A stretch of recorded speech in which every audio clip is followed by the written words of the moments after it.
Hello and welcome to the Tradimo screencast on managing the pending order using the 10-bar breakout strategy. In the last lesson, we learnt how to set our price chart up with a moving average and how we can enter our pending order using the last 10 candles on the chart.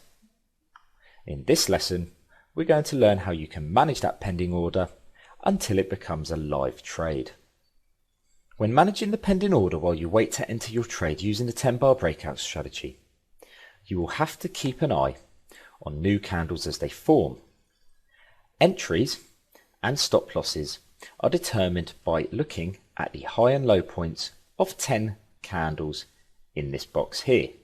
However, as new candles form, you will need to move your box along and you will need to take out the old candle. Notice how I've moved the box along by 1 and I've moved this candle out of the box to ensure that there are always 10 candles in our 10-bar box.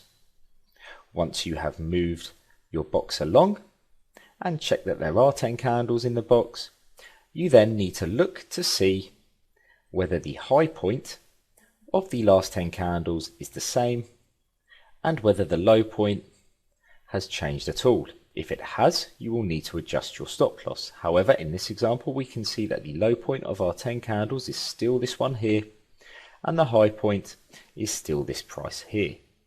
So once that's completed, you would wait for another candle to form, and as it does, you would need to move your box along and make sure that you take out the old candle to ensure that you only ever have 10 candles in your 10-bar box.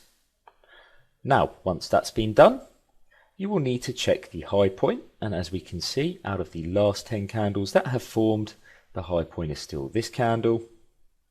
And if we look at the low point, we can see that actually our stop loss was here, but now that new candles have formed, this candle is no longer part of the last 10 candles, and so we now need to look for the lowest point, and we would need to move our stop loss to the low of the candle here. We can also adjust our box to incorporate the high and the low point, and then once this is done, we would need to wait for another candle to form.